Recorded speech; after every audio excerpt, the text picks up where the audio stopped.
the Khaos List. Tuesday nights, 9 o'clock Eastern Standard Time. All right, Hanzo, here we go. Take N and Z, then throw in a O. Hanzo's the name, and this is the show. It don't matter what the haters say, cause everybody knows at the end of the day, the Khaos List comes on Tuesday nights. Describe it in word, dynamite. He brings fire to all the masses. He rocks a hoodie, a snapback, and a pair of glasses. Khaos List is the second show of the week. Questions so fire that they make you speak about issues that are universal. We talk about shit that's controversial. Sit back, chill, enjoy the show. His crew is ready. And here's Hanzo. Peace. Woo!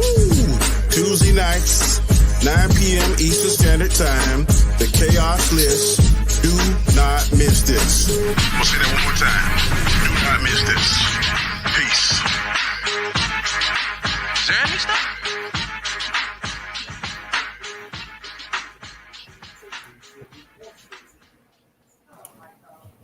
What is up? What is up, people? Welcome back to the show. Another episode of the Khaos List. And Comic Chat, aka Danny Graham, has reached in just in time. What is up, Danny? How you guys doing? Everybody doing good today? What doing? Fine, sir. Fine. Excellent, excellent. Let's do it. I'm kind of honored, you know, because we're in the presence of a fire rapper, you know. Nobody asked you, JJ. Oh wow! No, but I told you. Who you think you're calling, fool? You Come know on. who the hell I'm talking to, brother.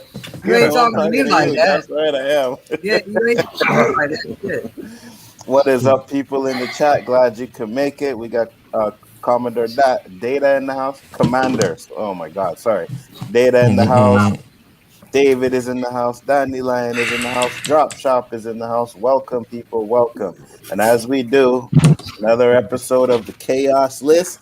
Yesterday we had a fire episode of Chaotic Conversation. Tomorrow will be a fire episode of Rule of Three with a side of Tabasco. You know what I mean? So hope you guys enjoy the shows that we do. And we're going to start this one off because we have our honorable mentions like we always do. 3 topics and the honorable mentions. I had a hard time finding some honorable mention this week, but luckily I had some good panel members that came up with some stuff over here. So, honorable mention number 1. I think this one's from me, but honorable mention number 1. Do you think Hanzo and Gaishka will have Danny at the pool when he comes to Montreal for a vacation? Ooh, what's that? Ooh, what's that? Ooh, what's that? Ooh, what's that? Ooh, what's that? Ooh, what's that? What's that? What's that? What's that? What's that? What's that? Oh, I can't go in there. Right now. I have no willpower. I can't go in there. You said Danny's not going to happen? Well, there will be no strip clubs. I can tell you that right now. That ain't happening. Yes, bro. Yeah. We're going for the buffet, man. We're going for the buffet. Don't worry. If I come up there, I'm all up for the strip club. Oh, you're more than welcome as well. You can go right ahead. I will make it up there. I will. Shit, if I made it up there, if I made it up there, I know Hanzo. I'd be too high to go anywhere. Yeah, that's right. That's right. You see, when everybody comes up, it has to be different. JJ is going to be high as shit. You know, Danny's going to be in the strip club. Actually, Danny's going to get high, too. I'm going to make sure Danny takes a little puff. I do my job, buddy. Oh, no, he can't do that. I just got a visual of JJ being high, and you just say, okay, we got to go. And then you go, okay, JJ, just stay right here on the front porch. And everybody goes out. We come back. He's still there. Yeah, I'll still be there. My mouth's right open. Drool running down the side of my flip. If you want to keep your job, Danny, just remember, don't let them trick you. No brownies, no cookies, no gummies. Don't let them slip anything. Matter of fact, you know what? I'll bring your own freaking drinks. Exactly. Bring everything. You better know where it came from.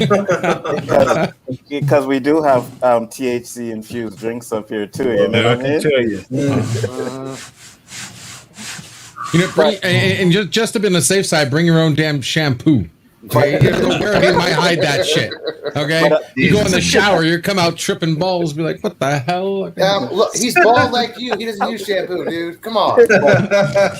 But as me and Geshka know, Daddy said no strip club, but he don't speak French, so he won't be able to read the signs. So we're like, hey, Daddy, let's go in this spot over here. I'll be like, it says buffet. It's all you can eat, Danny. Oh boy. I got one of them interpreters. I just say, hey, what does this say right here? Take a picture. It said, don't take your black ass in there. That's what it's gonna say. You would forget that cell phone in your wife's purse. That's where you would forget that. Absolutely. Plus, you trust us. You know what I mean. So it's not like you're gonna be like, oh, what are these guys taking me to? You're just gonna go with the flow. We're gonna get there, and there's gonna be some girls dancing and shit, and all naked. Then he's gonna be like, "Oh, get me out of here! I can't stay here. Let's go." Worse if it goes on, so we go. It's his bachelor party. Look, I have zero problem admitting that I'm a pussy when it comes to that. I don't care. I have no willpower when it comes to seeing naked women. I have my tolerance for alcohol is not high. I don't care.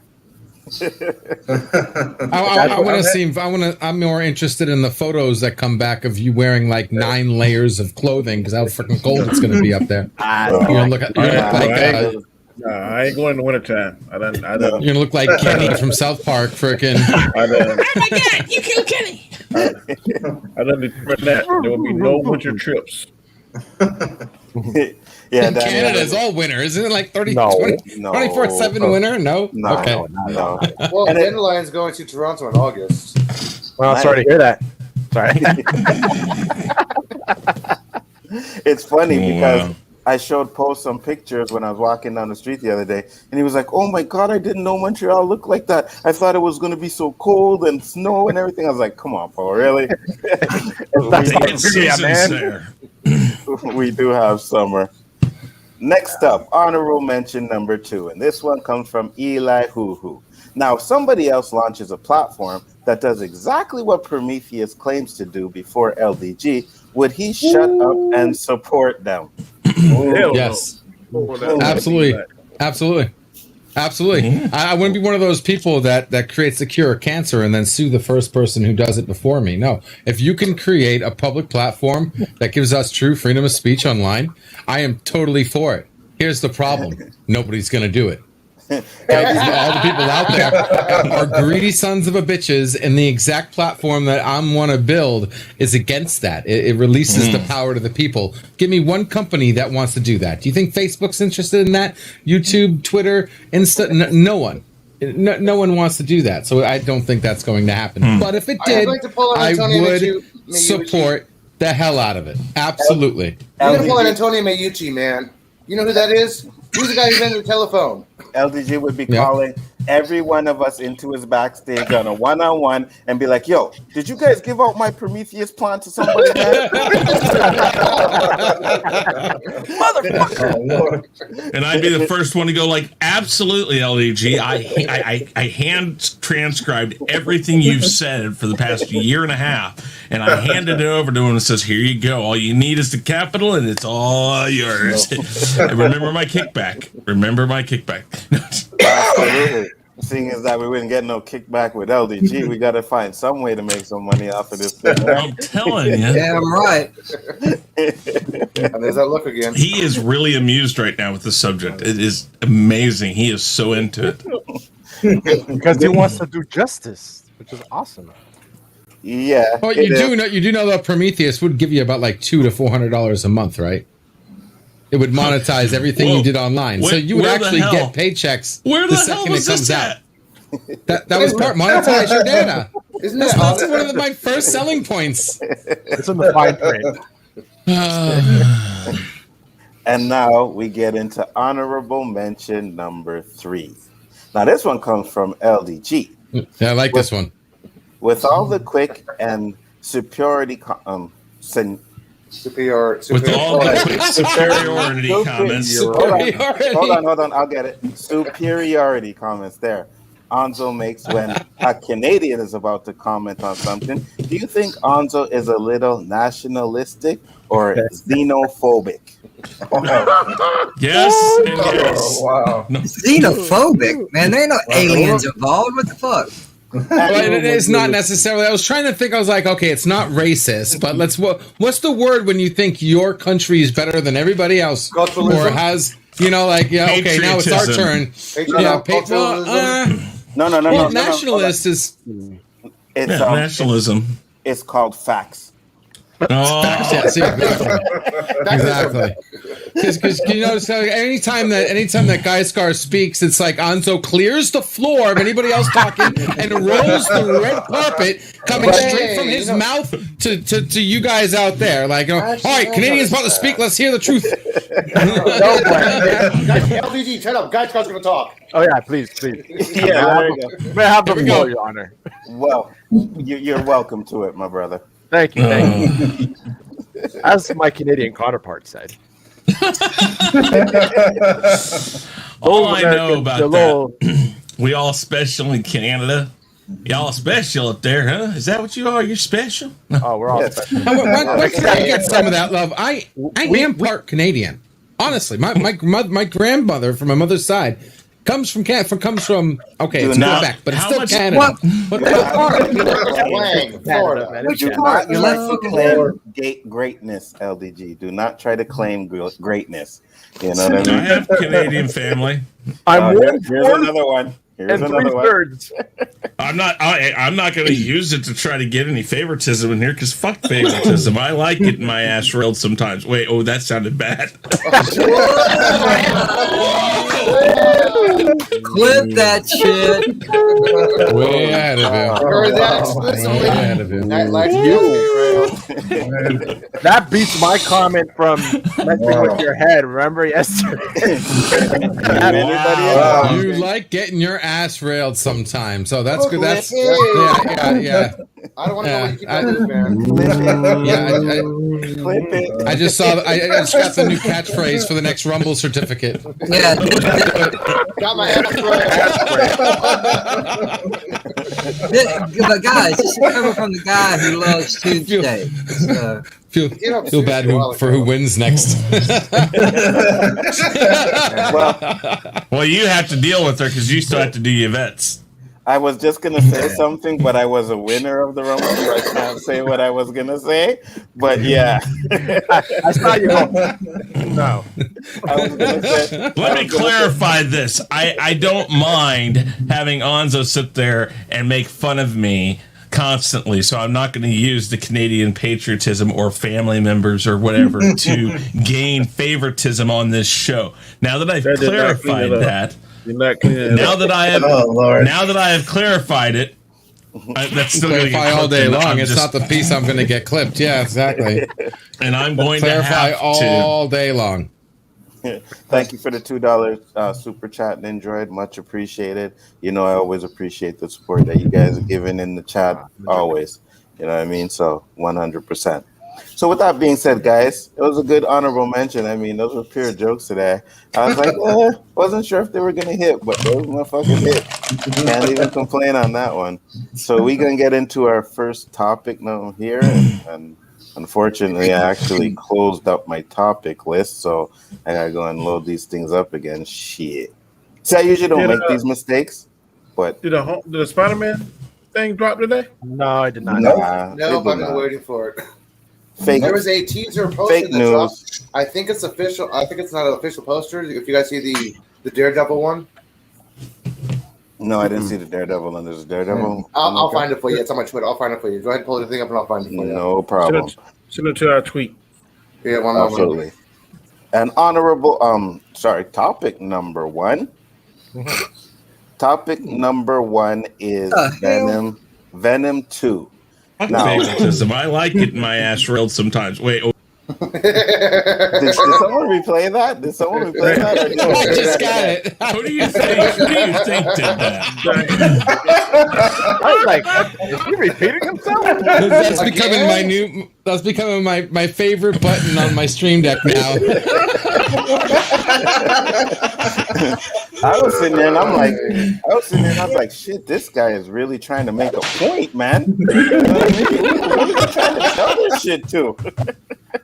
Yeah. Down, boy. Woo. Down. Oh, God. But we all know why that's going to be LDG's favorite button, though, right? Oh, shit. He's going to be I can't help that he fantasizes about it. Railing his ass. Exactly. He's going to be in his sleep. Well, I like to get my ass railed. yeah. I like getting my ass railed sometimes. Wait. There you go. Coming from the fan of tube steaks. So yeah. Oh my God. Yeah. No. Right. But this one, I just copied and pasted. So if there's any mistakes on this one, it's actually from the article that I took it from. So I don't write them out. I just copy and paste. So this one's not my fault. But Venom 2.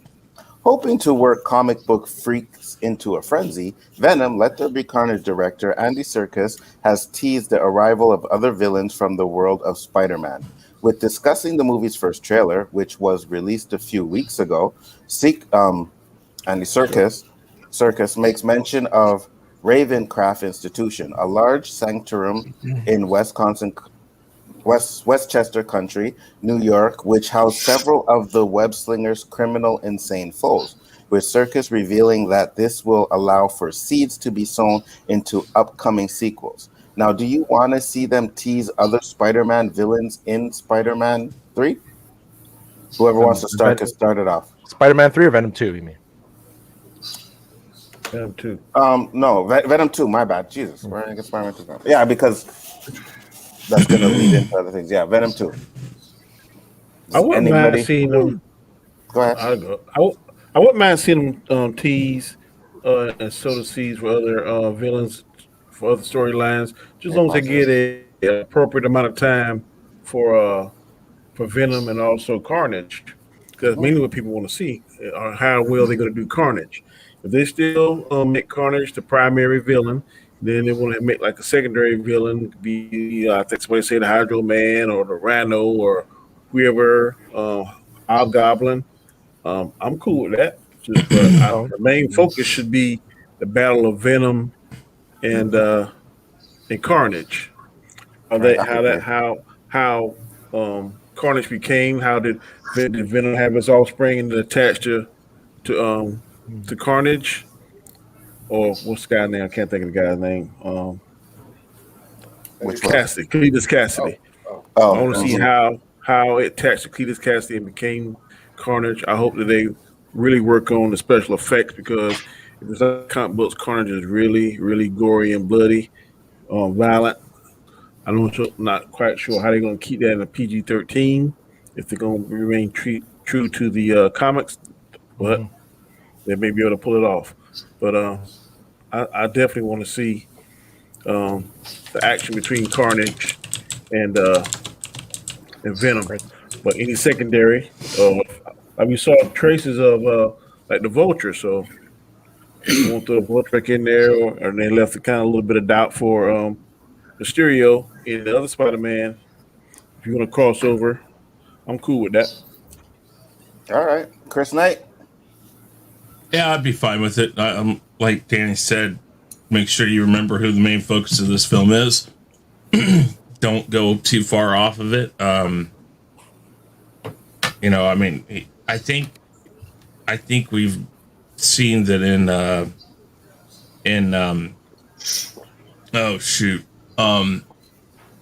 Morbius, that we might get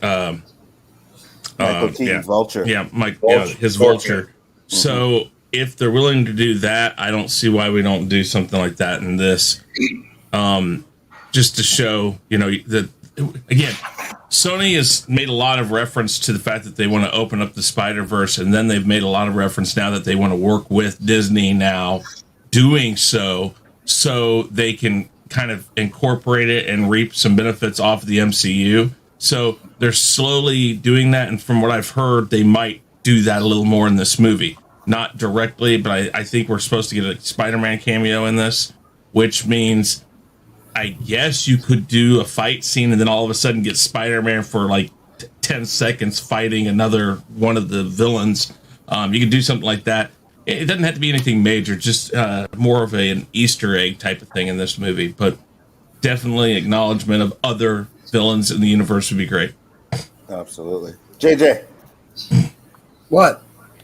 Answer the question. Answer What? one fucking question, bro. Sorry, miss. I didn't do my homework. Don't make no difference to me, for real. No, to me, too many villains is always, no matter what movie it is overkill. Because take the Amazing Spider-Man 2. They tried to shove too much into 2 hours. Focus on what the movie's about. It's about Venom and it's about Carnage. Who cares about anybody else? If they want to show a couple sneak peeks, cool, but don't make a thing of it. You know what I'm saying? It's just keep it where it's supposed to be. Focused on what the movie's about. Not, let's see how many villains or heroes we can shove into this little movie. That's what it's about. It's about Venom and it's about Carnage, Let's stay that way. I agree. Just keep, give it a kiss, man. Keep it simple. All right. And next up, LDG. Well, if they do it right, they're going to focus on the prime du jour and just do Carnage. And then what they're going to do is what they should do when they're trying to incorporate new characters in the future and give it a wild card scene, like a cameo. Give it a soft opener. Don't make them the primary target. Like any new character, new villain you want to bring in. Don't do it like, Batman Returns, right? Like when you get like a triple threat or whatever. Just let it have a side opening where you kind of like just hint to them. Maybe they do something or say something or have some kind of small scene, but that's it. And then see how the movie does, see how they react, and then the next movie, you give them a bigger role. Right now, it should be all about Carnage. The fact that they are giving up on how you're supposed to do literature and stories now, and completely going away from predefined and already well-written comics, knowing that they're not going to do the comics. Don't expect the comics. Don't expect Carnage to be all bloody and everything. Look what they did to Endgame and Thanos. So just don't expect what you see in the comics. Hopefully they do well. You want to play games, motherfucker? yeah, I do. No end game mentions, bro. And we'll see what happens. Because if anybody did act, whoever read the comics about Carnage, we're in for one wild night. We're supposed to be. Carnage wasn't just a one-offer. This guy raised holy hell. So what are they going to do? I have no clue. Are they going to screw it up? Unfortunately, most likely. Even Venom now is not even the true Venom story. So they're already off the comics. So don't expect what you're going to see in the comics. They're already off of the comics.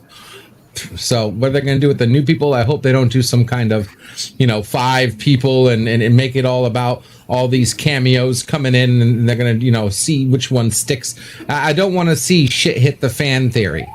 I just want to see a good focus Venom. I want to see a good cameo from a future villain that they already know that they're going to do, and then do it well and go from there. Because I'm expecting Venom to be like Saw. We could go like Venom 3, Venom 4, Venom 5, Venom 6. I would love to see that. Absolutely love it. All right, Gaishka. Did Jason have Mace Windu on the TV a few minutes ago? Oh my God, you and this Mace Windu shit. What? Danny, right? you really want some Mace Windu, Danny? Huh? No, give him his fix, Hanzo. Give him his fix. Give him some Mace. Fix. Come on. Give him some Mace. Yeah. Give it to him. I'm gonna give you your Mace Windu fix, Danny. I'm gonna give you the Mace Windu fix. Do I still have it? Oh, you're lucky. Can I ask you a question? Are your pajamas purple? If not, just he's curious. just giving him an idea. Hey, you got a point. I should get it. Lightsaber so he can be seen in the battle on the screen. Right there. All right. Everybody had red and blue, green and blue. Oh, yeah, I still have it. Here we go.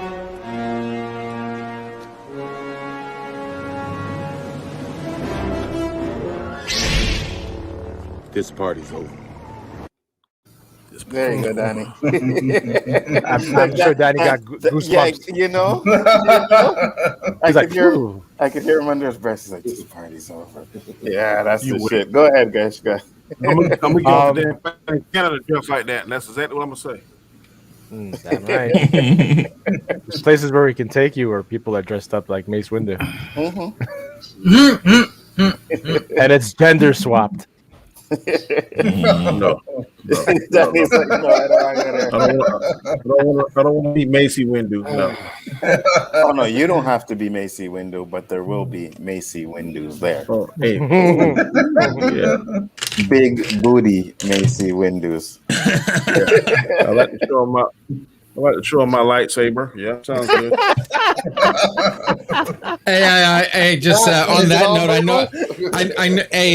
note, I know where you could stick that lightsaber. I like it my ass rolled sometimes. Wait.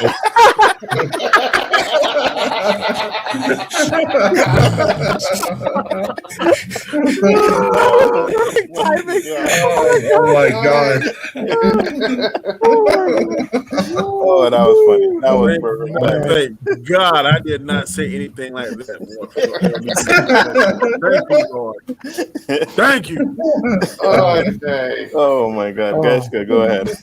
Now back to our regular scheduled programming. I'm pretty much gonna repeat what everybody says. If they keep the movie what it's supposed to be about, Carnage and Venom, and maybe hint some, villains and stuff, but as much as I found these two movies, this Venom entertaining, it was because I had to separate myself of it being tied to the comics at all. Absolutely. Because for me, it wasn't my Venom. It isn't the Venom I read. It's not the Venom from the books. There was nothing real to that Venom. And even, Eddie Brock, it's not the same Eddie Brock either. So it's you have to go in there completely, as it is. It's just a movie. Like many people went in to see, The Last Jedi. Forget about the rest. Just look at it as one movie. But I really don't care who they show me at the end, because for me, it's a part. Now, if they are able to tie it in, which I think that's what they want to do, because of all the rumors about there's going to be a Spidey scene, or a Spidey sneak preview in this and Venom 2 to tie in all this multiverse. Well, I just have to see it to believe it and see how they do it. If they do it right, then it'll make sense. If not, well, about a whole bunch of Banta voodoo. All right, Elihu, you are up next. If you guys actually watch carefully, you will see Spider-Man in the trailer for Venom 2. There's a picture of him on the wall. There's a little cut-up poster of him on the wall. That's Spider-Man. That's supposed to be the extent of Spider-Man in the movie, because the director said this is a different universe. Yeah, Spider-Man's already there, but Marvel has had a habit of not including full CGI rendered scenes in trailers. So what we see may not be the full production of the actual value of it. Because, for instance, yes, Endgame. Remember this? When Rocket came to see Thor in the trailer, you saw Rocket open the door. In the movie, you saw Rocket and Hulk behind him. They excluded Hulk. They may have just been teasing everybody like, hey, here's part of what it is, but not the full CGI scene yet. So, yeah, I don't think there's going to be a Spider-Man scene because he's not going to be mentioned. There's a little poster of him already. It's going to take away from the whole entire movie, bring another Spider-Man. You mentioned Spider-Man, period. It's like you're getting out distracted away from Carnage and Venom. Okay. And Jason Lee, what do you think? Yes and no. I'm sort of like Eli on that thing, because if you mention Spider-Man, then that means Venom is more likely going to be in the Spider-Man 3 movie. So I know they rumored Toxin. I can understand the Toxin being in the very end credits, but I don't want to see some random villain that really doesn't make sense with the story. I mean, the symbiotes, yes, I can understand different symbiotes, but I couldn't see him putting Hobgoblin in there or Rhino or something. It just make no sense. Calypso.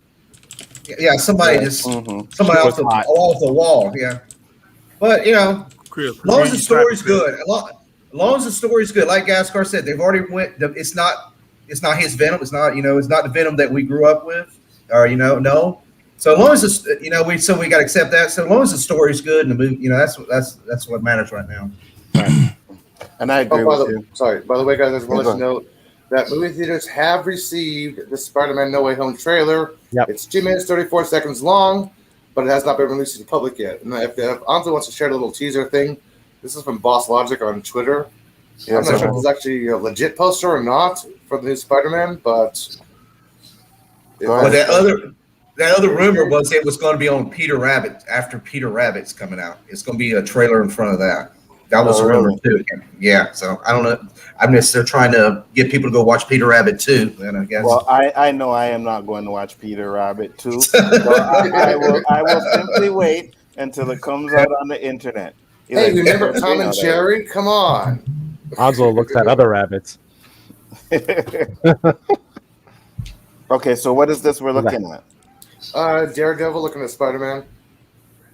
Oh, that's the cane. Okay. Yeah, he has a little ripple of the water in his vision. Swimming up there. But that's Far From Home, though, right? Yeah. No Way Home. I mean, No Way Home. Yeah. Damn, that's tight right there, bro. I'm not sure if this is actual legit poster or not, but Boss Logic, I like his stuff. So it's not bad. That's nice.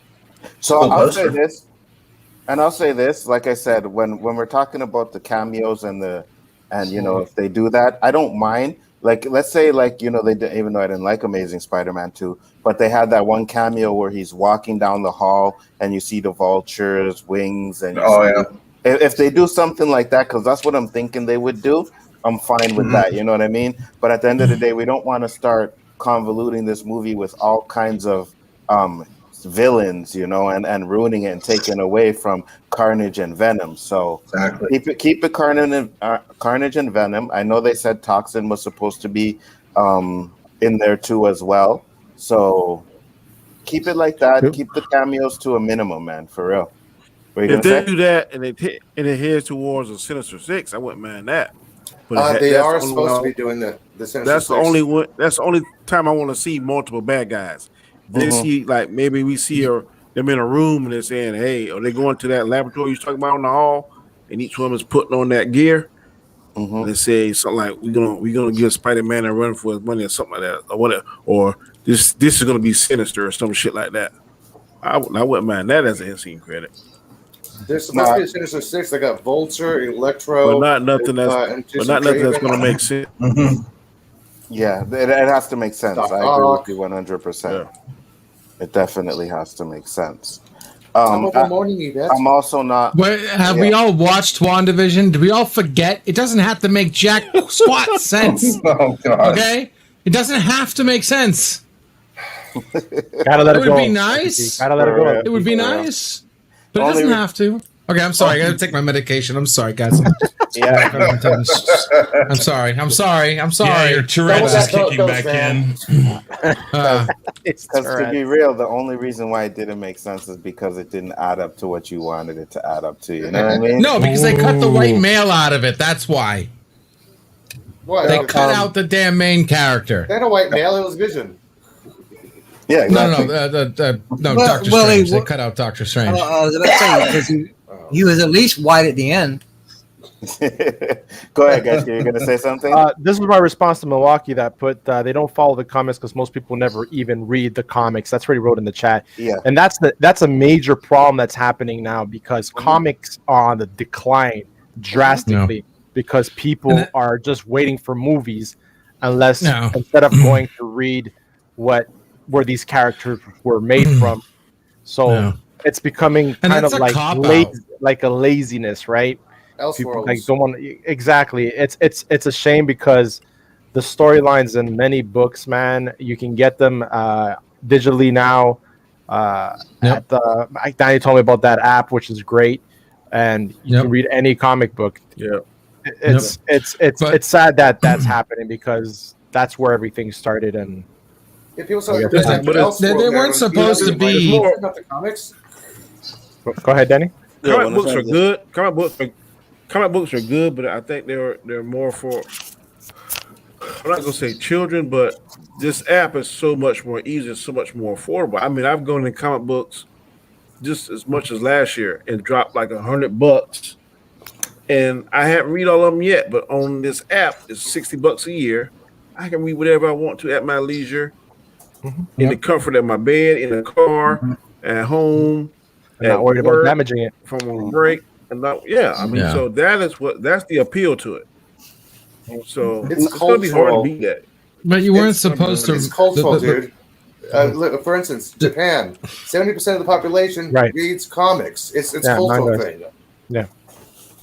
If they would have done it right, you wouldn't have to have need. I hate that when I hear, oh well, they didn't do it because of the comics, because nobody reads the comics. That has nothing to do with it. The comics have a lot more stories. If they would have made the movies correct, you would only need to make a few movies that were the comics of the most important parts of the story of a particular superhero, like their origin, major crossroads, etc. And you wouldn't need to read the comic books, because the movie would tell you exactly what happened like the comic. You just need to watch the movie. And now if you want those extra side stories, then you go and watch the comics, because the comics went into a whole bunch of different this, left, right, and this and that. But like Spider-Man, you had the origin of Spider-Man, you had how he found the black suit of Spider-Man, you had Cosmic Spider-Man, you had these crossroads, you had the multiverse of Spider-Man. You didn't have to make a movie over every single comic strip. Right. Okay. Just the most important parts to keep the people who are watching that don't have to. You don't have to read the comics to keep up. But that's not what they did. Some of what you said makes sense, LDG. The thing I disagree with is about if all 8 of us was to make a Spider-Man movie, it would be a different movie, because Alonzo would say, man, I think it might be cool if I do this. I know the comic book says this. I want to add this. Chris would do the same thing. I would do the same thing. One of us, also, somebody on this panel liked the organic webs. I don't know who it is, but I bet you somebody on this panel liked it. And some of us don't like it. Some of us like the way Andrew Garfield portrayed it. Some of us don't. Some of us like the way Tobey Maguire portrayed it. Some of us don't. So each one of us will add in a different element to what the comic books is really saying. And that's all that they're doing. But we giving them a hard time because it's not what we've read. But I was watching that. I was watching that stream that you guys were on. And I was going crazy in my bed, because the whole organic thing, the organic web. Twitter. Yeah, it was fine for the first movie, but when I saw it in the movies, I was like, what? Because the organic web only came when he had the symbiote. That's the only time he didn't need his cartridges. Right? It's when the symbiote was with him. But whatever, it is what it is. I'm not going to get all routed up for that. But and what he did, what I think he did, guys, I think if any of y'all read Spider-Man 2099, he uses organic webs. I think he might have, if you notice, Kevin Feige cherry picked certain aspects of different characters. So that's what I think he did. He's like, okay, I know Peter Parker doesn't have any organic webs, but I can't think of the 2099 Spider-Man. Sam O'Hara, he has the weblets. You can see him in his arms, and I think he cherry picked. That's what I think he did. If you go back, if you really break it down, you can see exactly what they cherry picked from different stuff. Because like they didn't give us a proper Hulk, but they cherry picked some aspects of Planet World Hulk. War Hulk and Planet Hulk. Yeah, kind of implemented into it. I agree with you there. But the Raimi ones, I guess you could say it wasn't Kevin Feige, but they still do the same thing. They cherry pick from it. They don't do exactly what in the comics. And this is what I say too, because like the normies don't really care. You know what I mean? It's just us who read the comics and like, hey, that didn't happen in the comic, or that's not true in the comics. But his comic books are the movies, right? So I don't think JJ has an issue with a lot of the things that we have issues with. Right, JJ? Normally, no. But like I said, also with that, I'm not completely blind to the fact, most of the characters that we have encountered, I know backstories. I know what some things that have happened. I'm not completely ignorant to the fact, but I'm just, you guys know this. I'm not a book fan. When I was a kid, I didn't sit and read books, man. I went outside. I wanted to live the adventure. Whatever I could get my hands on, whatever I could get into. I didn't want to just sit and read. It bored me. But to be able to sit and visually watch the stuff going on is a completely different thing. What is that? I know it's not. I know it's not book accurate, but still, it's entertaining, and that's what I watch it as, is entertainment. Not like, oh my God, that's not the comic book. I don't give a shit. It's a movie. You see, that's the thing. When it comes to like normies that don't read the comics, they don't really. And like you said, you're not oblivious to the changes that they make, but at the same time, as long as the movie is entertaining to you, you don't really give a shit about them making them changes, right? Hey, Right. They could have made it. Bruce's They comment. could have made it. Sorry. Yeah, JJ. sorry. Go ahead. Bruce's comment. There's already a show called Black Lightning. Which one? Which comment? This one here? The one you have highlighted. Yeah. No, the one you just have highlighted. Can we Yeah. The show's called Black Lightning, dude. We can show a man raising his daughter and how he struggles in the world to keep her on the right path. It was the best arc ever in Captain Marvel, for fuck's sake. Can we Black show Lightning that? was married, bro. He was married. No, he's single. It's not official. They were separated. Basically, he's raising his daughters on his own. Season 1. They weren't together. They weren't together, but they were still raising them together. Yeah, she was still very present in both their lives. Yeah, absolutely. All right, so The guys making these comments towards Chris, though. Single dad comments.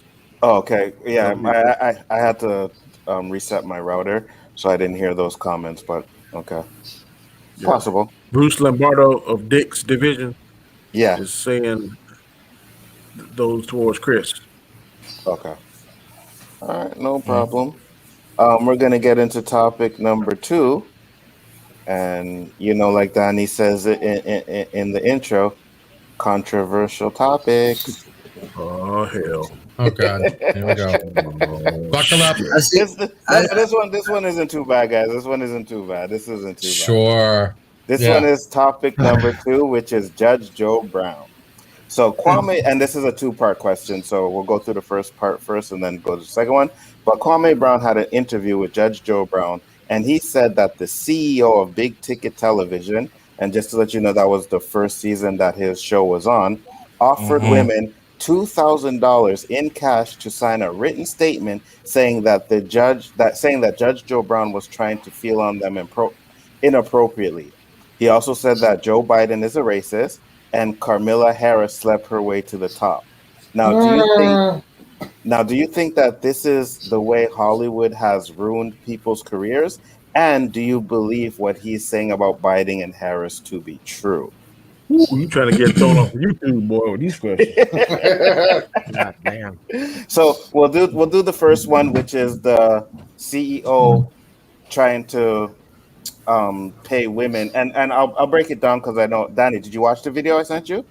God damn. Danny be sending me videos, and I be watching them motherfuckers, and then when I send him a video, I'm like, Danny, watch the video. No. The reason why, because when you said, you was like, Danny, it really is long. It really is long. Like, you was like, okay, as long as fuck. So I'm like, I'm sorry. If you told me to watch it, we're going to discuss it. I would have done it.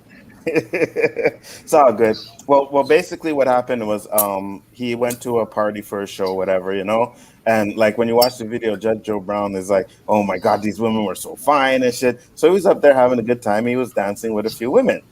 Now, supposedly the CEO of Big Ticket TV actually went to some of these women and offered them $2,000 for them to say that Judge Joe Brown touched them inappropriately. And then in the rest of the video, he talks about how he set up the CEO, like he set up a fake, he had a woman set up a fake claim and everything. But you can get that in the video. But the first part of the question is, as after hearing this, do you guys really think, like, I believe him. I believe this is some of the practices that they do in Hollywood, and they keep that shit until you can't make any more money for them.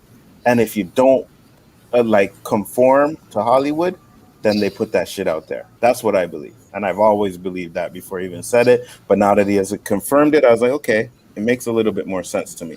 What does anybody else think? Damn, it's like this is like reminding me of the movie The Firm, where they freaking blackmail the guy with the woman on the beach and then holding him. Mm-hmm. And that's basically what it is, right? They're trying to get leverage on people. Yes. To manipulate the norm. It's crazy and scary. Absolutely, 100%. Chris? Is it possible? Sure.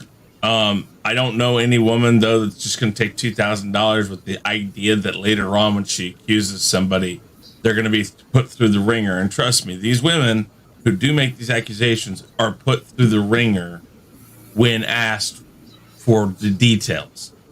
$2,000 isn't enough to lie. You'd said 10,000, something like that, I might believe it.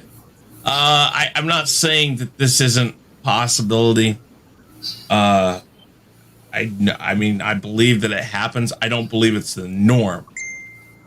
And I don't really know what the point of doing it to Judge Joe Brown would be, because, I mean, he already lost his TV show, and that wasn't because of this. It was just because they didn't renew it. I don't know if he has a new one. He's pretty much made his residuals off of doing a lot of law commercials for people, even like here in Kansas City, he's done one.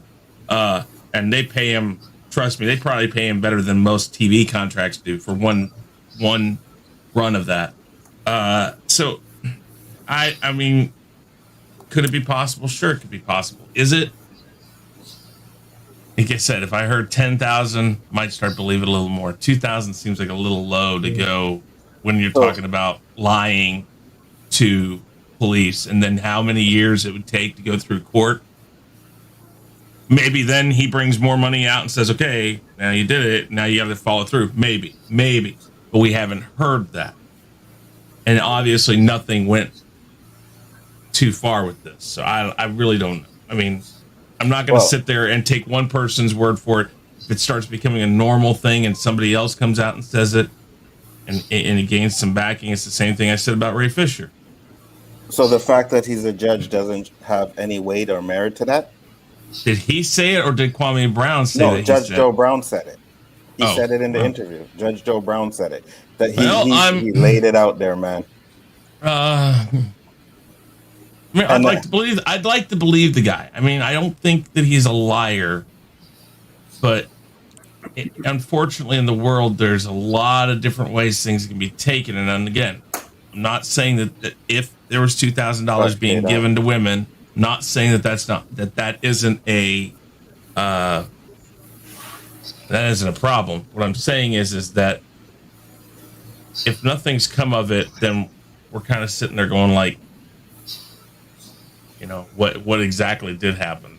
I'm not sure. I don't see what anybody gains from the $2,000 trying to get him in trouble, or for him saying it was done. But I mean, is it possible? Yeah, it is. Do I know? No. That's a definite. Right now, we're at a he said thing. Okay. Danny? Go ahead, Chris. No, finish up. No. That's basically it. Okay, Danny, what do you think? I think basically we live in a world now that if someone has power and influence in any medium, if somebody wants it that doesn't have that same power and influence, they will try to get leverage over you any way they can if they don't have any kind of moral code or any kind of scruples, any kind of sort. So I definitely believe this is possible. Whether or not this happened to him, I'm going to echo what Chris said. I don't know, but is it possible? Hell yeah. This is the world we live in now that you have to watch. You have to double check, triple check what you said. Case in point, I will use the young lady from The Mandalorian, Gina Carano. Before she made that statement, she should have had a publicist or somebody look over it before she pushed that send button, because now look at the consequences. So you got to be careful what you do.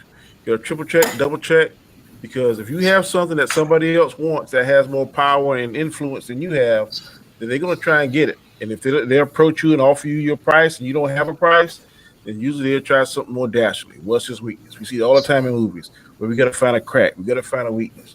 Oh, he likes women. Oh, he likes coke. Oh, he likes this. He like that. So once they find your weakness, they will exploit it. So you got to be careful.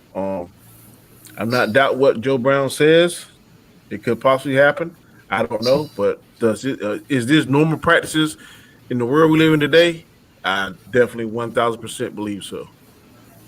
And I'll say one thing to what you guys are saying is $2,000 does seem a little bit low, even for, I think it was his show. I can't remember what year it was, but I think it was like in the early 2000s. Even 2000s does sound low, but I'm thinking maybe you get 2,000 for them to sign it, and then if anything ever happens, you pay them a little more to come out and do stuff. I don't know, man, but yeah, I can definitely understand. Yeah, exactly.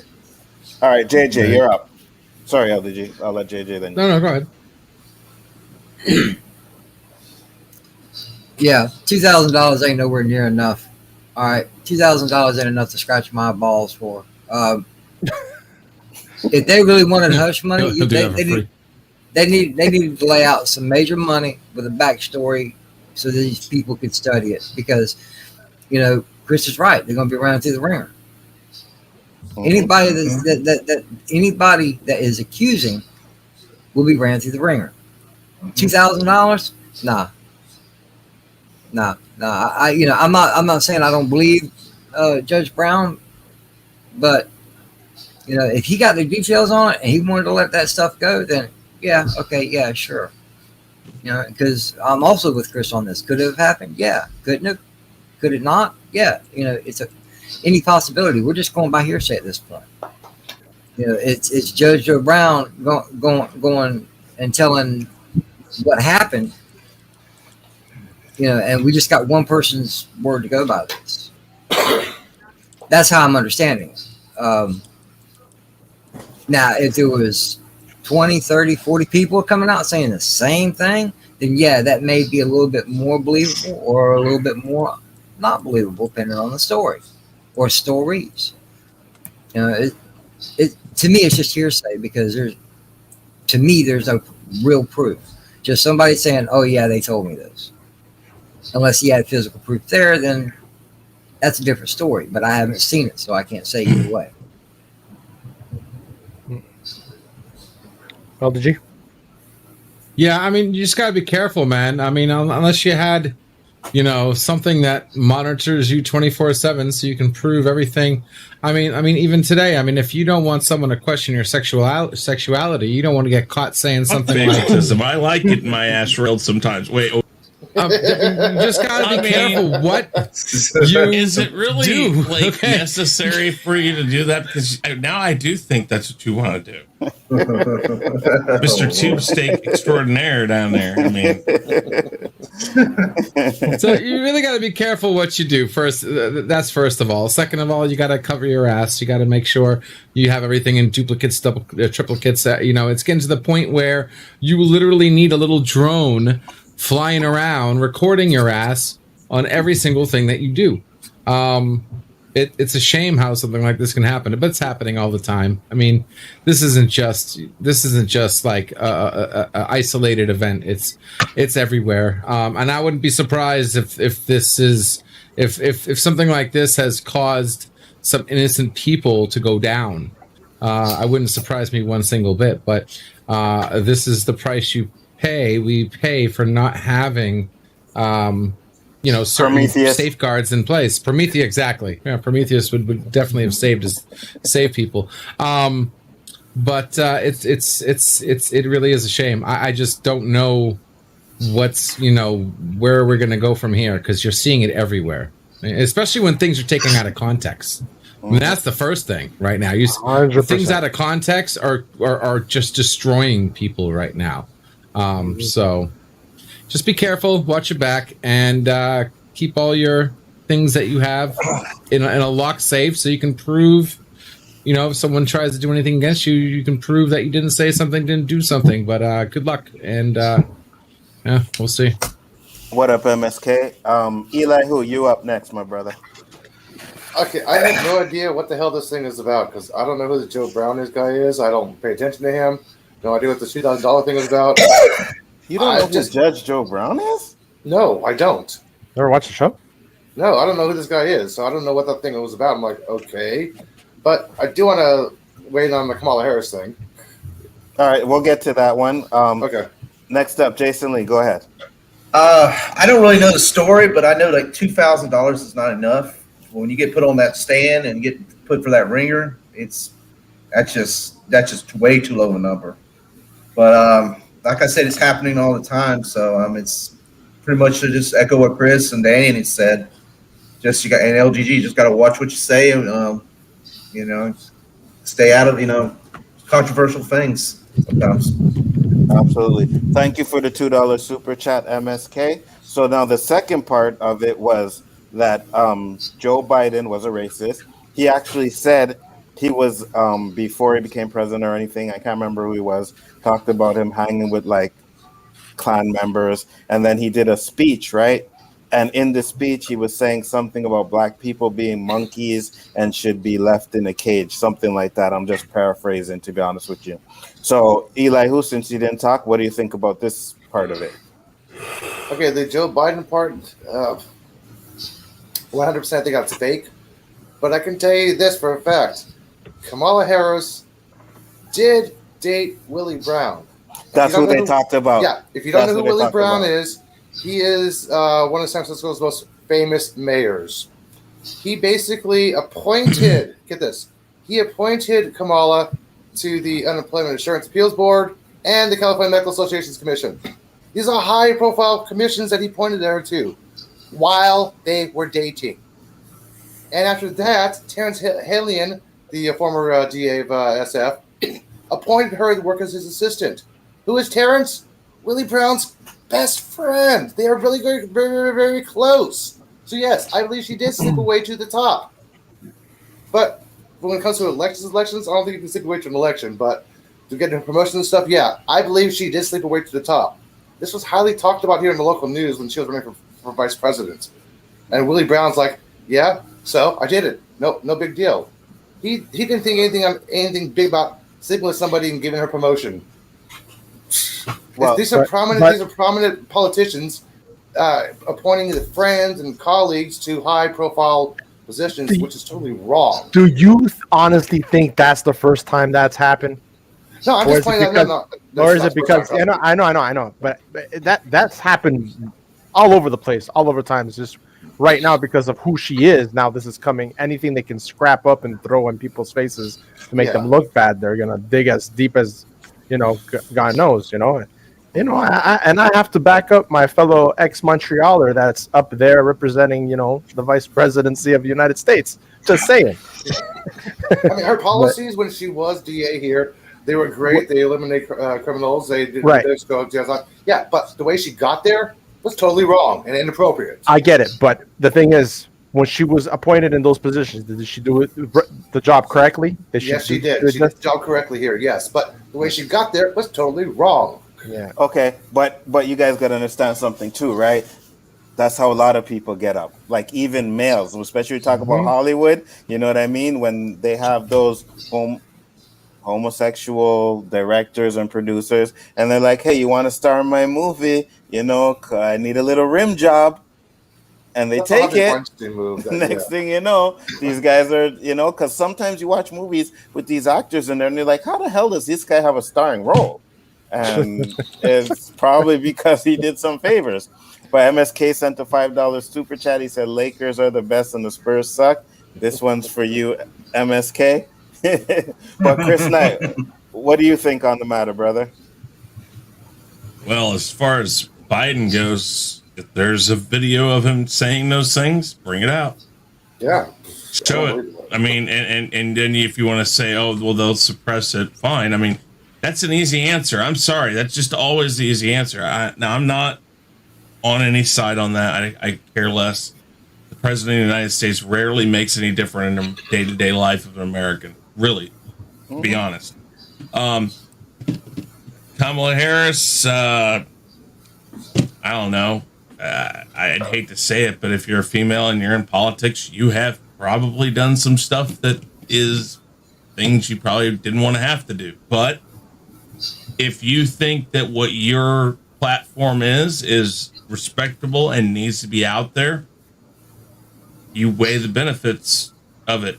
If that's how she got there, I can't say that it's the way that it should have gone, but hey, you know what? It's a man's world when it comes to politics, and you know, I just think that sometimes, unfortunately, a woman has to do things that a guy wouldn't have to do, and that's not saying that I think it's right.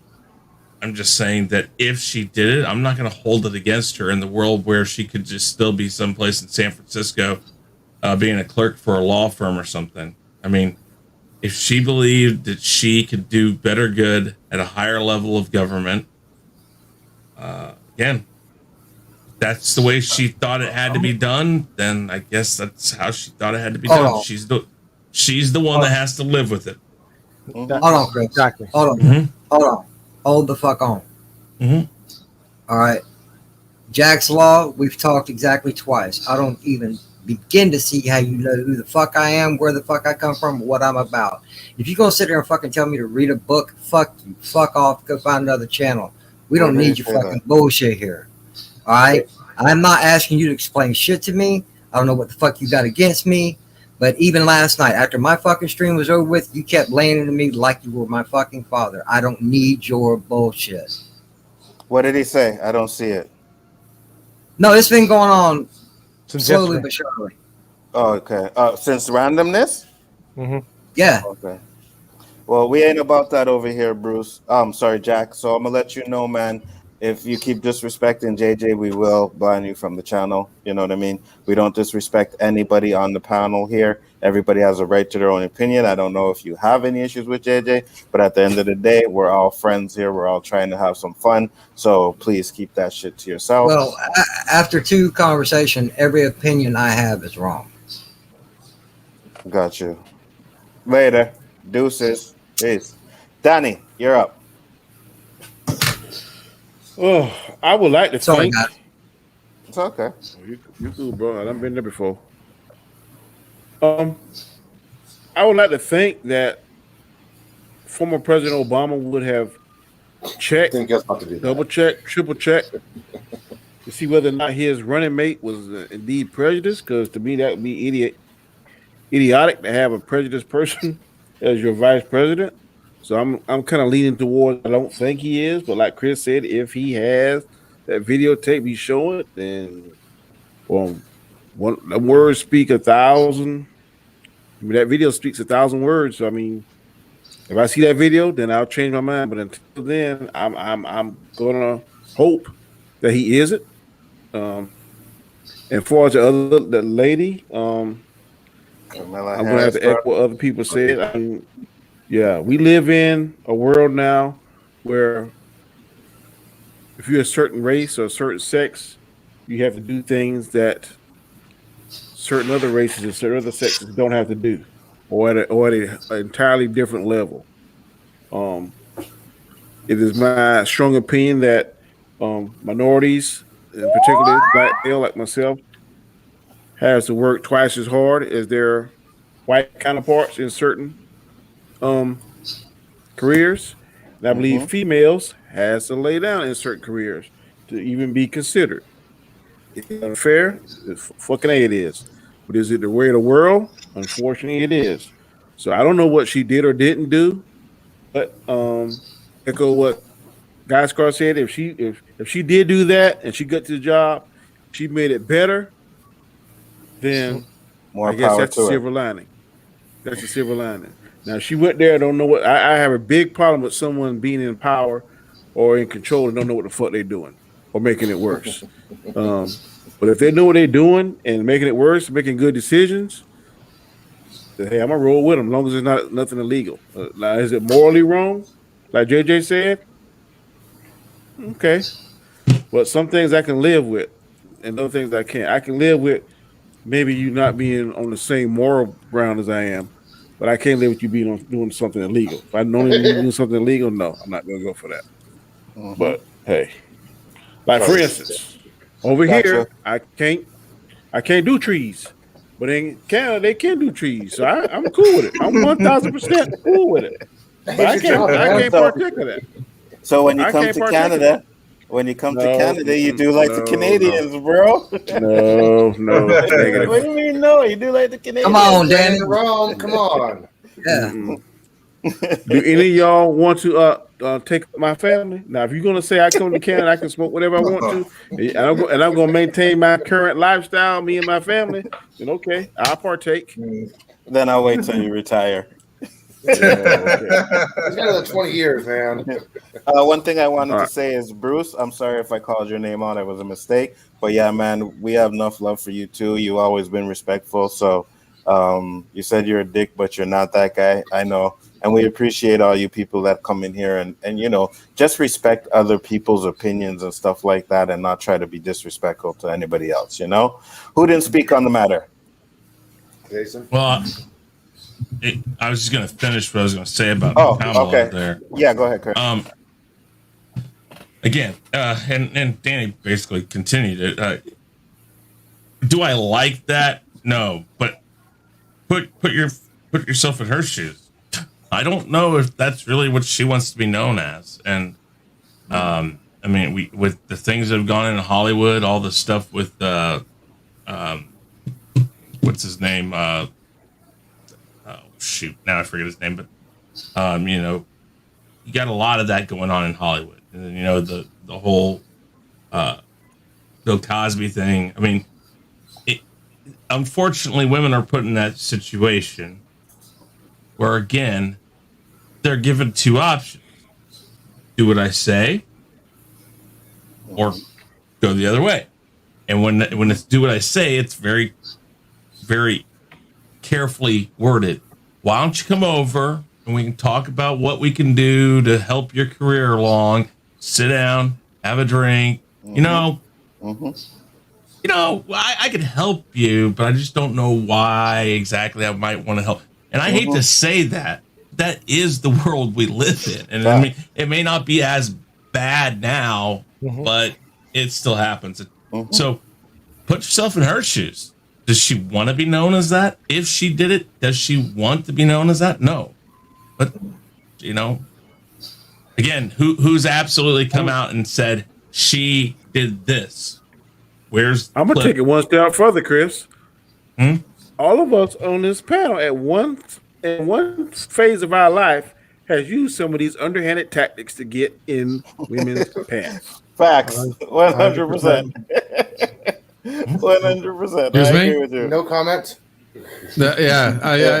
Except for maybe LDG. Let me change that.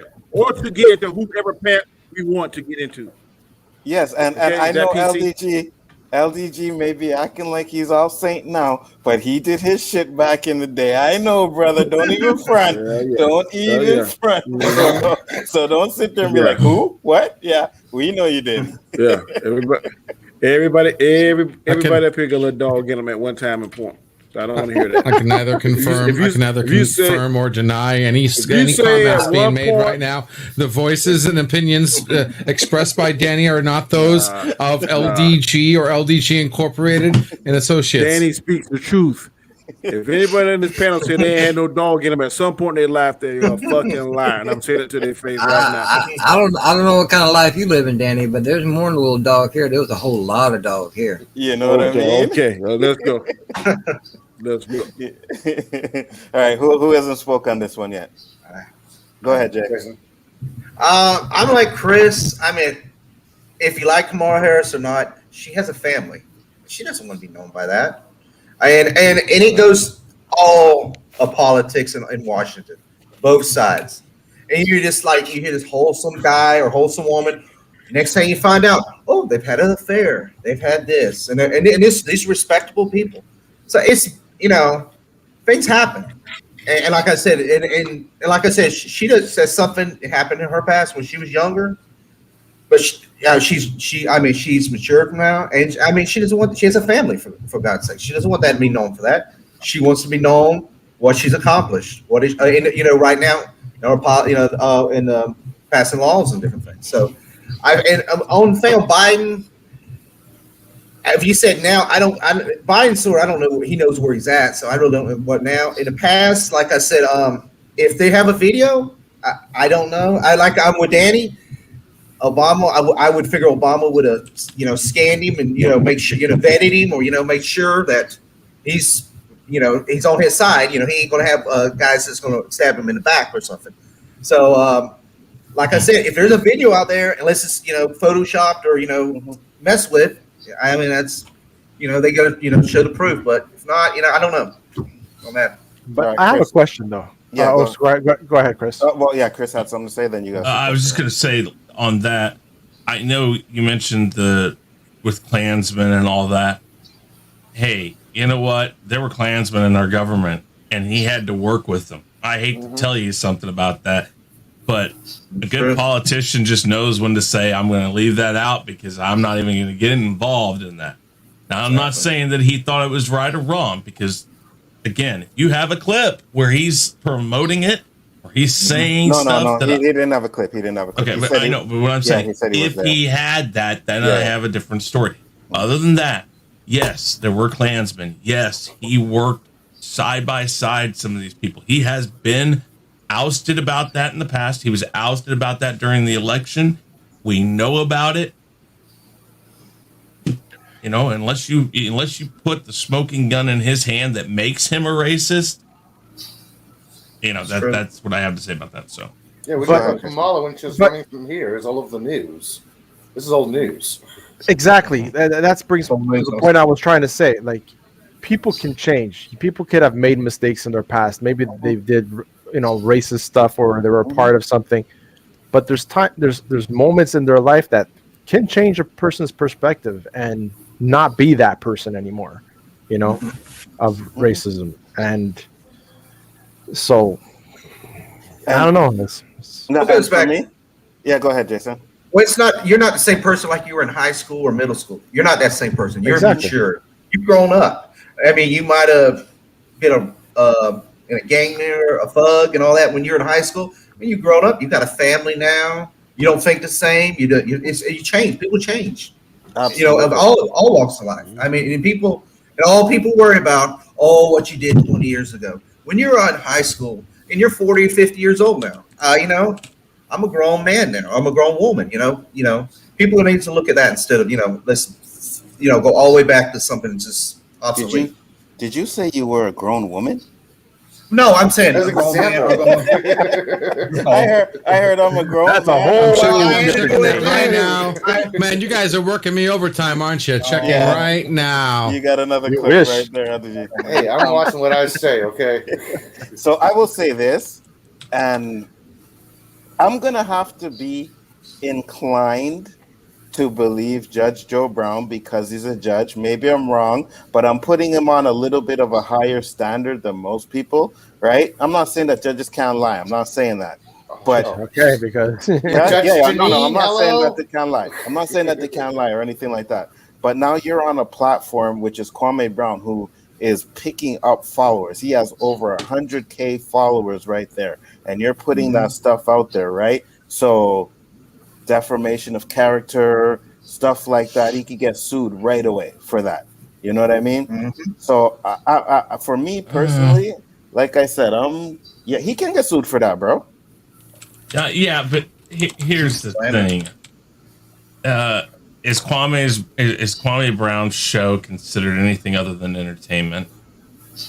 There's a lot of things that get said. Twitter was sent as entertainment and it got her canceled. I understand that. It gets you canceled, but it doesn't mean you go to court. But here's the thing. SNL says a lot of things, but it's considered entertainment. It all depends on how it's taken.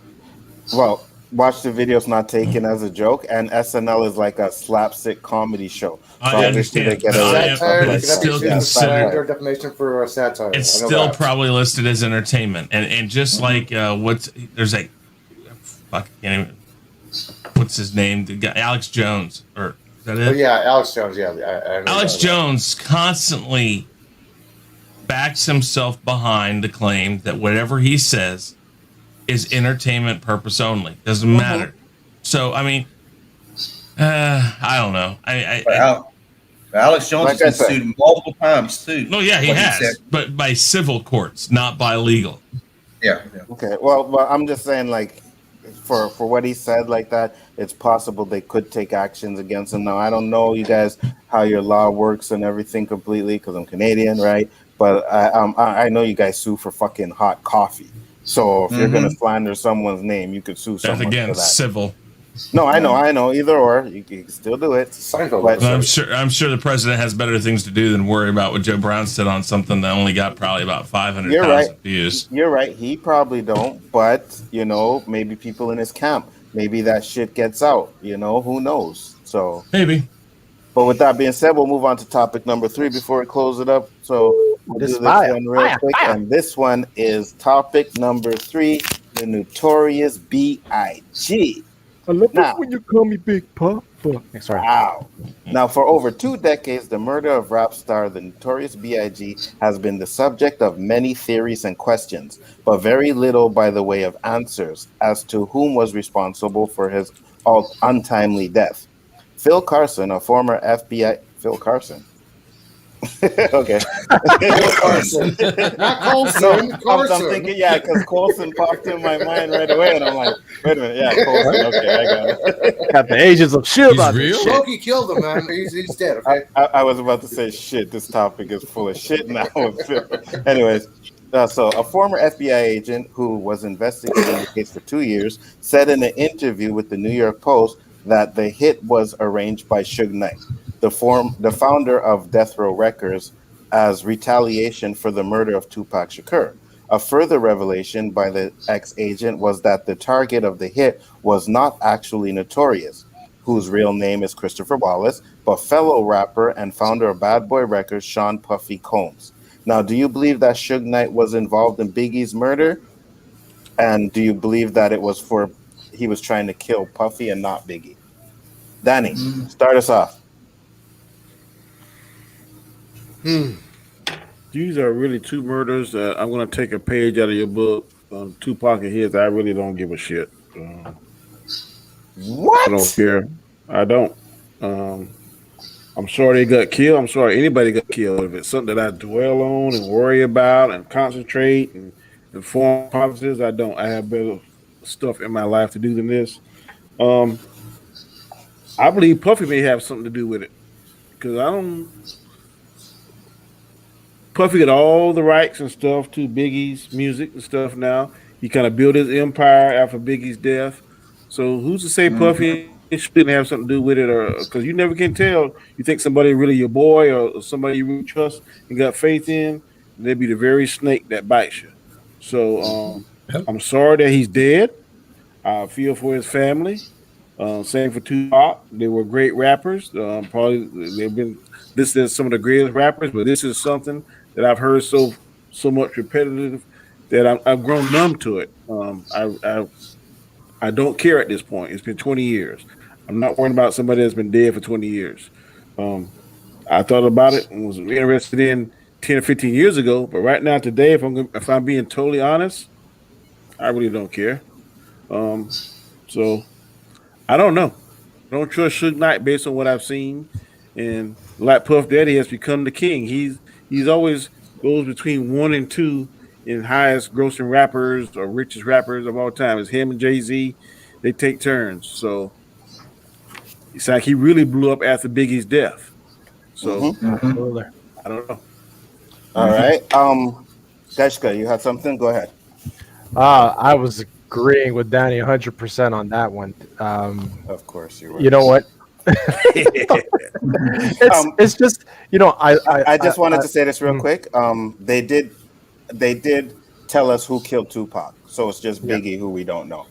Exactly. But, yeah. And why don't we know? Right? Because apparently there was video and there was that, but it was all obscured, right? You couldn't make out who the person was. But exactly like Danny said, they were great rappers. It sucks that that they left at the time that they did, because they were just, at one point I think they were just coming together and shit just fell apart.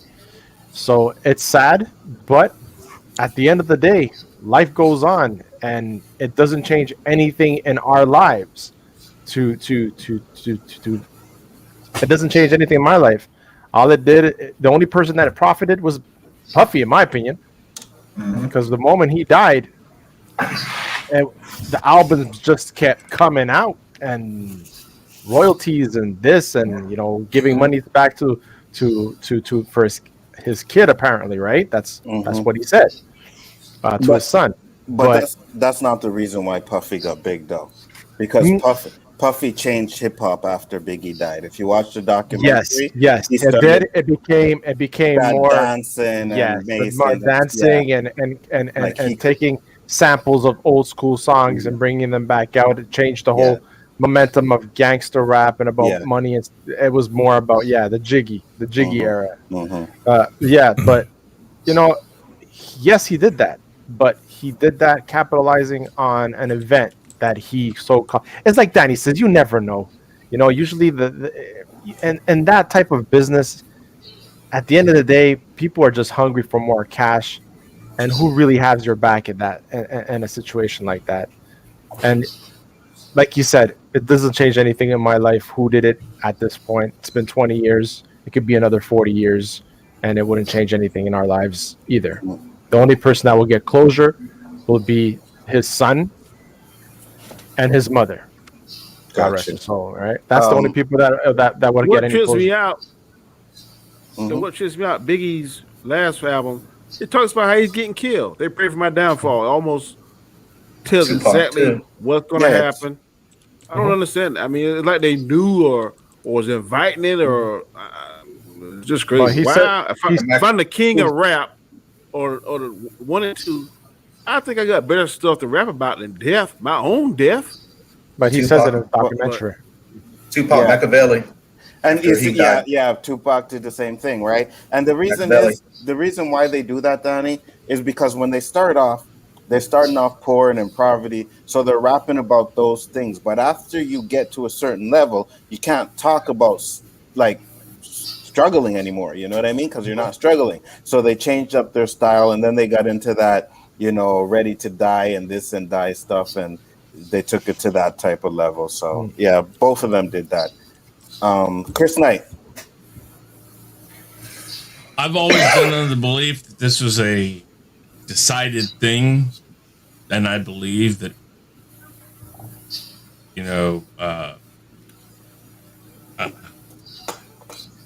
I think Suge Knight and Puffy both kind of agreed upon this because it benefited both of them in equal ways. It kept the feud going. It kept money rolling in, and like Geisker said, they had tons of stuff ready to go one after another, and they both seem to have benefited the most from what they both claim was the worst thing that ever happened to them, because they lost a friend, or they lost this, they lost that. Yet the whole time they're laughing all the way to the bank. I mean, we know that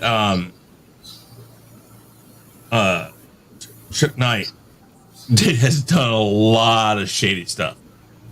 I think the difference between him and Puffy is this: Puffy comes across more like a flashy businessman than a shady character.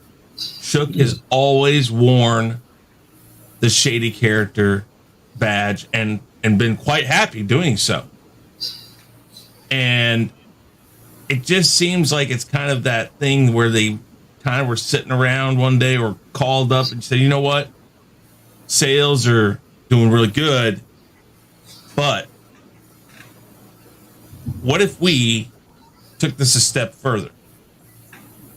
They're both talking about dying. They're both, at the top of their game. I see more money in this if they're gone. And I know it sounds weird, but that's how the mob worked. And a lot of things back in the day for the rap, the side of the rap music industry was very mob-like. You had posses, you had hierarchy, you had troops, you had the fighters, the guys who were on the streets who kept things the way that they wanted them kept. It was a lot of the same thing going on. And we know the mob, even though it made no sense to the world, that two sides that hated each other so much, would let a person that was considered a big time mobster die. They've done it, and they've done it, and they'll do it again, and they do it again, and they do it again, because in the overall scheme of what they're both after, it's better. Be it drugs, be it more money coming into the country, because we're going to cut this guy out because he's wanting more than we want to give him. If it worked out best for both of them, which it did, why wouldn't they work together for 5 seconds long enough to keep that feud going, which was really big back in the day, and go on? I've always believed they both had a hand in it, and they were both done so well that it just looked like a random crime. The one that happened to Tupac, I mean, everybody pretty much believes now that the guy that they attacked in the casino was the one that came. It was actually confirmed that it was him. Okay, well, that's what yeah. It for years though, before it's been confirmed, they believed that. Yeah, absolutely. And so, I mean, it was random. That came across so random. Oh, look, we caught them beating his ass in the casino. Of course, he went and shot the guy. Why not? It's so hard to prove. It goes back to Puff or to Shook, and they're like, "Oh man, look at me! I lost my best rapper," and they look at this. I got plenty of stuff that I can keep putting out there, and I'm going to keep making money off of him. Oh, but I'm going to help his mom out. I'm going to help his son out. I'm going to help this. I mean, I just don't see why they wouldn't have done it.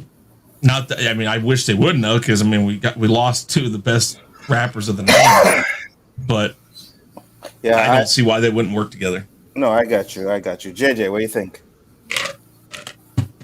I'm pretty much with Danny on this whole subject. This 20 years ago, I wasn't listening to much rap or R&B or anything like that. Country music. I knew never. But you know, I knew what happened. Okay, everybody knew what happened. But as far as details, I have no clue. But also, the only thing I had to say about this is money makes people funny. That's all right. You know, if there's large amounts involved, people will do just about damn near anything to keep it. Especially when they found some success, and it's a damn shame. You know, like everybody's saying. You know, I'm sorry it happened, man. It's, you know, there. I may not have listened to it, but I know there were two of the best of the '90s, man. You know, they were out there, just like, you know, Snoop Dogg when he came out, Dre, the rest of them. You know, it's a shame they're gone, but it's 20 years later. Why does it matter? Because these were two of the most like unsolved mysteries in hip hop, like that and Jam Master Jay, and they already know who killed Jam Master Jay. They found out who killed Jam Master Jay. So when that happened, it was Tupac and Biggie that has been a mystery over hip hop for 20 years. You know? Well, they found out they found out who killed Tupac. Yes, but like I said, any evidence that was there, unless, you know, I'm talking about evidence they haven't found. It's been 20 years. They ain't never going to find it. You know, unless it's amongst what they've already got and they overlooked it. It just, I hate to sound so callous about it, but it just don't matter to me. It's not something I really cared about. No problem. You know, except for the fact, you know, I hate that two people lost their lives because of it, but you know, I'm not that cold. But as far as the whole situation itself, didn't pay no attention to it. Yeah, go ahead. And also, I hate using scapegoats and stuff on this, but this is definitely, and I don't know if Danny's going to agree with me here, but I don't know how much of this they deal, but LA cops and Nevada, you know, Vegas cops have been on camera during these interviews and stuff, said, listen, we didn't want to get involved in some rap war. We didn't want to get involved in this because listen, who cares if a one black man killed another black man because of some rap thing? And they have said this. This wasn't their priority. This wasn't their concern. They hung it up to there was a feud, somebody did something, and then again, yes, in Tupac's situation, it has panned out mostly like that. It was a feud. They kicked this guy's ass in a casino. He followed him around for the rest of the night, and boom, got him. Hey, okay, so that is true. That doesn't mean you don't follow through with it. You don't keep going after it. But there is some truth to that in this. That a lot, especially more with Biggie, because I mean I've seen the videotape. It's really difficult to see. You know, they were just opening up that car museum that night again, I think, or just refurbished it or something. I don't remember, but big thing going on. But nobody saw anything. It happened so quick. They said literally the car pulled up right next to him as he was getting in, shot, or like 6 or 7 shots, pulled off, turned right, and gone. It's a lot of work. It's a lot of police work to go try to figure out a ghost. Yeah, I agree. And I mean, that's the unfortunate side of it. No, I agree with you 100%. LDG, you didn't say nothing on the matter, and then we'll go with Eli and Jason. Yeah, I honestly don't have any information on the matter. I don't know. I wasn't into it back then. I was working at KFC as a fry cook at that time. I wasn't into the music. I was, studying college, education. Don't really know much about it. For all I know, the one thing I do know is you just don't know until you know, right? I don't know the personal relationship that Biggie had with Puff. Is it even possible that he could have had a terminal disease, and that they are even Biggie was in on his own death to change the world, knowing what would happen, and maybe he's part of it. He knew what was up. He's like, listen, if we're gonna do this, I'm gonna die. I'm terminal. Let's make my death matter. No, he could have been part of it. I don't know. I have no clue, so I really can't say anything. All right, Elihu. I was going to ask the same thing. Adian asked, when would this information came out? Like a year ago? Last year? Yeah, this is old news. Why are we talking about this now? This was a development. We would hear something about this on social media, at least, or on the news about, hey, questioning. I think he's just pulling up bullshit to get hype for extra hidden music that was found and discovered. A promotional thing to actually make more money. I don't care who killed who. He's dead. I'm sorry. The dude's dad died. I'm sorry the guy got shot. So I got killed, but I believe it's the whole promotional thing to sell some more hidden music or something. They don't have because no this more. Came out. No more. We don't know this music. yet. Yeah, we don't know this yet. I'm telling you. There's no more. Or resampling or new type of music thing, because if this was actually legit stuff, we would be hearing about this. I've not heard any jack shit about this all year about FBI questioning this guy. Because you're not looking for it. This investigation has been going on for years. If you want to go and look for it, there's documentaries. They have all kinds of shit on it, and they just had a documentary on Netflix about it like maybe a year ago.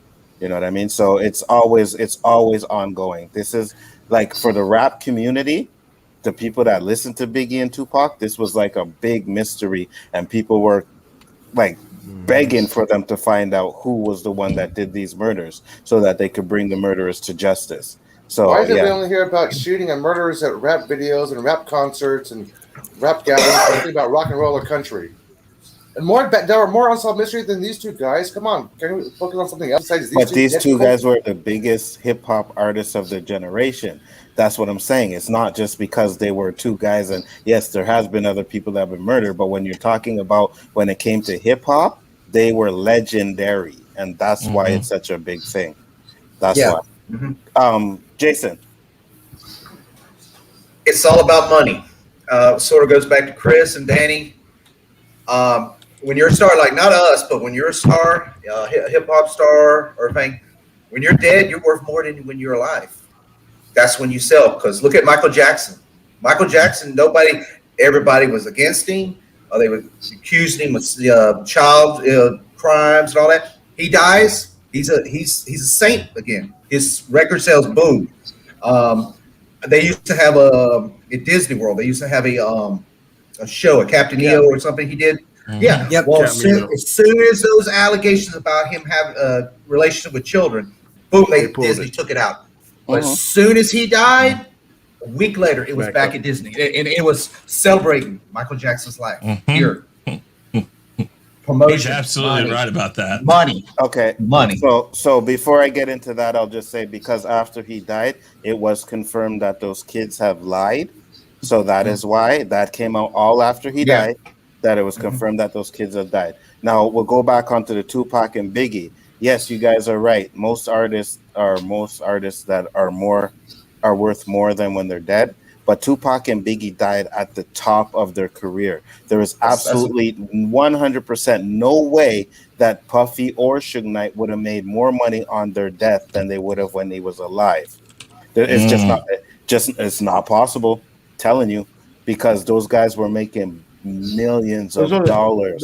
There's only one thing that makes sense to me about that, Alonzo. I think that maybe it was a beef with Suge, but I agree with you. Puff, Biggie pretty much was the goose that was laying the golden eggs. So it would be stupid for him to kill that goose. Absolutely. Because if you look at Puff's history, everybody else that he dealt with, they only make like 1 or 2 records, and then they're done. Biggie was the only one that had staying power. 112 had a little bit of staying power. Faith Evans because he was tied to Biggie, but Mary J. Blige, she went through Puff, left. What's the guy? Mace. Craig Mack, That's true. those people. Mace. Dream. Absolutely. 112. One. Yep. Oh, yeah. It's what's the one? The player as well. Yeah, 2 groups he had on that show. Day 26. They made one album, was out of there. I think one guy was named Lord or something. So Puff does not have a track record of making artists have a lot of staying power. Even New Edition with Puff Daddy, they couldn't do it. So Biggie was really Puff's golden goose. So it makes no sense to me unless Puff had figured out that unless Biggie felt that Puff was full of shit and was taking advantage of him, kind of like Don King took advantage of Tyson. If he found that Puff was stealing his money, then maybe that's the only thing that would make sense in my mind why Puff was given the green light to kill him. I agree, 100%. All right, really quick. At the time of Tupac's death, he had $101,000 in his name, in his account. It states that 7 of his 11 platinum albums were released posthumously. 75 million records. The bulk of that was sold after his death. So I do beg to differ to you that even though he was at the top, he made more money after he was dead. But the reason why, hold on. No, hold on. Let me explain to this. Tupac was in the studio every day. He was making but tracks. That doesn't constantly. change Hold that on. he but did. Those tracks would have made money whether he was alive or not.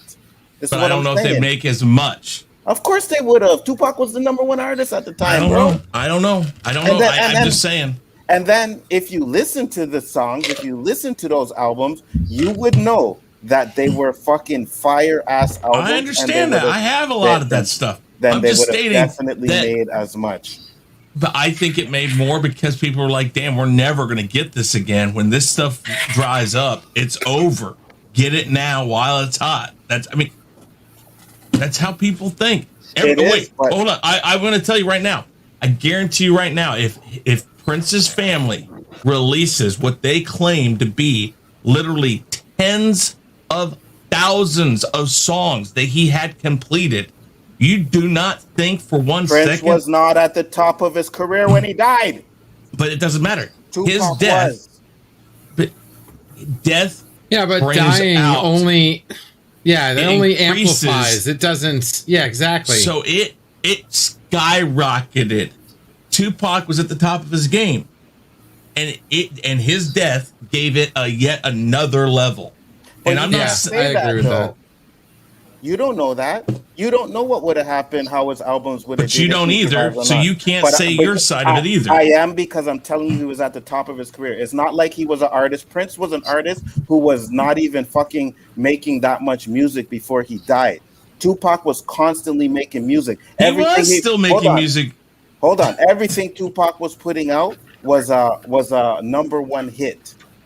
Everything he was putting out was a That number only hit. lasts for so long, and that's what I'm saying is that there's a shelf life literally for Of course. 99% of the artists in the world.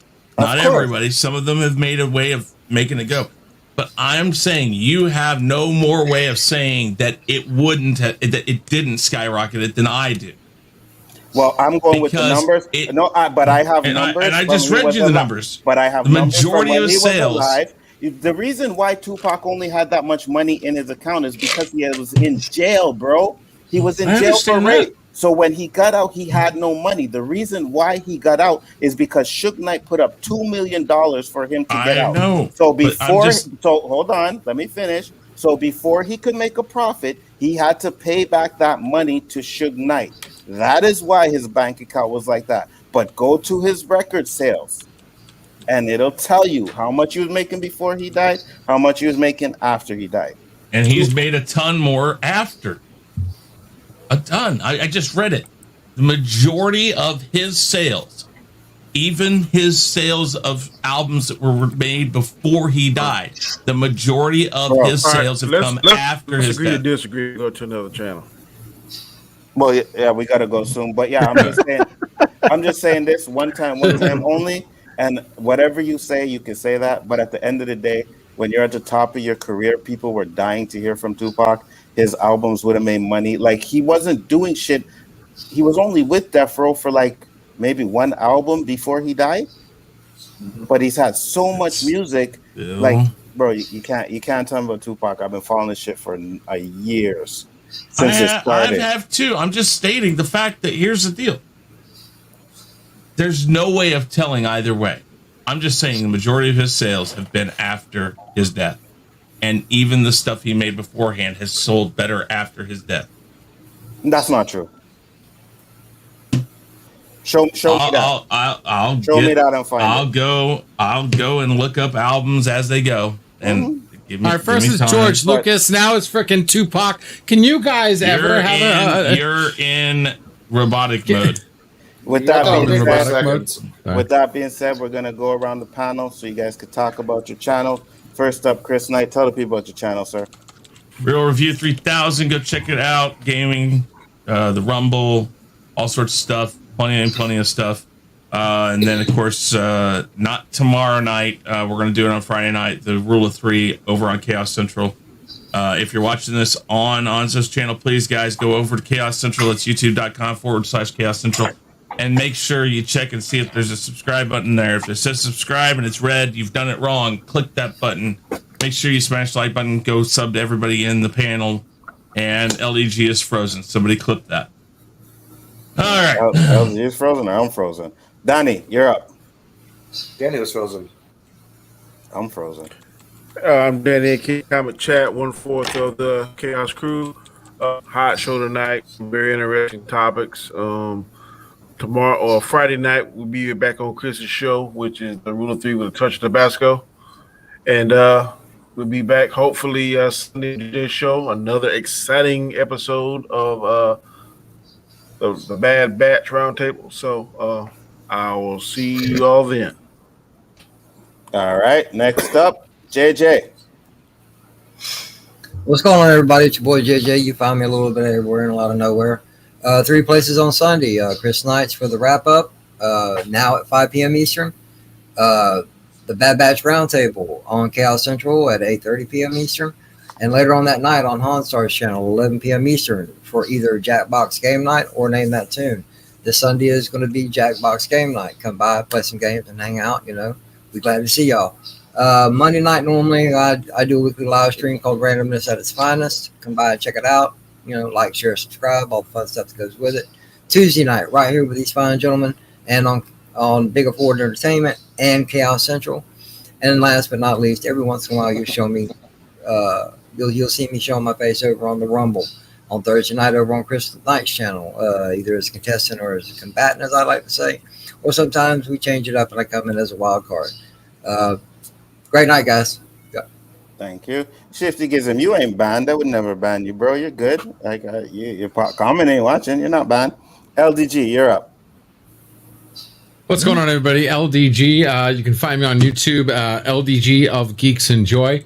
Also on Geeks Enjoy Neurotica, Geeks Enjoy Watch Parties, Geeks Enjoy Live Streams, Geeks Enjoy Rants, and on Odyssey at Geeks Enjoy. And don't forget also Geeks Enjoy IT. Yes, I know it's crazy, but we're getting there. Follow me on Twitter at Geeks Enjoy, capital G, capital E. Awesome show tonight. Can't wait for next week, and have an interesting. Can't wait to hear my interesting honorable mention for next week, guys. That came thanks to today, and thank you very much, Chris, for the sound clip. And I love each and every one of you guys. Be safe, be kind, eat well, sleep well, and free the net, guys. LDG, I smoke a lot of weed. By tomorrow, I'll forget what the fuck I had to do an honorable mention on you about. Gaiska, you're up. Gaiska from the Basco Scenario. You can catch cool clips of games, reviews, my DIYs that I just posted this week. You can also find me Sundays on Chaos Central with JJ hosting the Bad Batch reviews at 8:30. Mondays 9 p.m. The Chaotic Conversation. Tuesdays 9 p.m. The Khaos List. Wednesdays 9 p.m. Rule of 3. And which is going to be Friday, as Chris mentioned before, and 10 p.m. tomorrow, OOC. So stay tuned. And today at midnight, Game Changers. Next up, Elihu-Who. Ooh, that'd be me. That'd be you. I am Elihu-Who, and I am Schrodinger's YouTuber because I can be found everywhere and nowhere at the same time. Either I'm in a stream or I'm lurking in chat. But I can be found Wednesday, 12 noon specifically. At 12 noon with my show called Welcome to the Universe, where we talk astronomy, astrophysics, all sciencey stuff. Tomorrow we're going to be talking about the Anti-Spherical Planetary Society and trying to tell them how wrong they are. So, little scientific experiments there. Also, I can be found on the Rumble. I can be found randomly on JJ's channel. I can be found also this Thursday at 2:30 p.m. Pacific time. On Orville Nations, we're going to be talking Orville episodes. Season 1, we're going through seasons like he does the Dark Matter Mondays, but we're doing Orville Thursdays. So stay tuned. We might have a special guest this week or next week. Excellent.